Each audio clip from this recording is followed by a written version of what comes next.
இந்த பிறந்த நாள் கொண்டாடுறது எதை வச்சு கொண்டாடுறது? நம்ம இங்கிலீஷ் தேதி பிறந்த தேதி வச்சா, இல்ல நட்சத்திர பிரகாரமா, இல்ல தமிழ் மாசம் தேதி வச்சு கொண்டாடுறது நல்லதா? ஆங்கில தேதியிலே தான் இப்போ கொண்டாடிக்கிட்டு இருக்கோம். அது இங்கிலீஷ் கேலண்டர் வந்ததுக்கு அப்புறம் தான் கொண்டாடுறாங்க. அதுக்கு முன்னாடி பிறந்தவங்களாம் எப்படி கொண்டாடினாங்கன்னு ஒன்று இருக்கு இல்லையா? அப்போ தமிழ் தேதியில் கொண்டாடி இருப்பாங்களா அப்படின்னா, தமிழ் தேதியிலையும் கொண்டாடுறது கிடையாது. எத்தனாவது நாள் அப்படின்றதில் ஆவணி 15ஆம் நாள் அப்படின்னுலாம் கொண்டாடுறதெல்லாம் கிடையாது. ஆனால் எப்படி பண்ணுவாங்க அப்படின்னா, நட்சத்திரத்தின் அடிப்படையில் தான் கொண்டாடுவாங்க. ஏன் அப்படின்னா, நட்சத்திரம்ங்கிறது சந்திரன் நிற்கிற இடம். உங்களோட ஜாதகத்தில் சந்திரன் எந்த ராசியில் நிற்கிது, எந்த நட்சத்திரத்தில் நிற்கிதுங்கிறது தான் உங்களோட நட்சத்திரமாக இருக்கிறது. அப்படி இருக்கும்போது இந்த சந்திரனை உடம்புன்னு சொல்லுவோம், ஆத்மா காரகன் சூரியன்னு சொல்லுவோம்.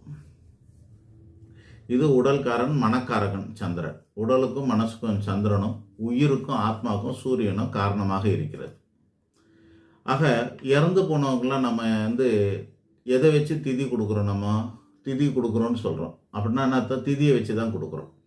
அந்த சூரியன் அப்படின்னு சொல்லக்கூடியது எந்த மாதத்தில் பிறந்திருக்காங்களோ அந்த மாதத்தில் வளர்பிரியா தேய்பிரியான்னு பார்த்து அதில் எத்தனாவது திதியில், சஷ்டியா சப்தமியா அஷ்டமியா எந்த திதியில் அவங்க இறந்தாங்களோ அதே திதியில் அதே மாதத்தில்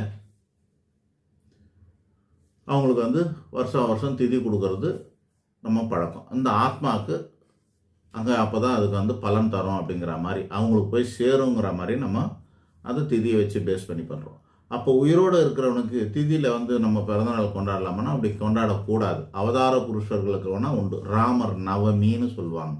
நவமியில் அவர் அவதரித்தாருன்னு சொல்லிட்டு ராம நவமி, கோகுல அஷ்டமி அப்படின்லாம் சொல்கிறது இவங்களாம் அவதார புருஷர்கள். ஸோ அவங்களுக்கு வேணால் அந்த மாதிரிலாம் இருக்கலாம். அதை தவிர கடவுளை தவிர மற்ற எல்லாருக்கும் நட்சத்திரத்தை பேஸ் பண்ணி தான் நமக்கு நம்ம கொண்டாடிக்கிட்டு இருக்கணும்.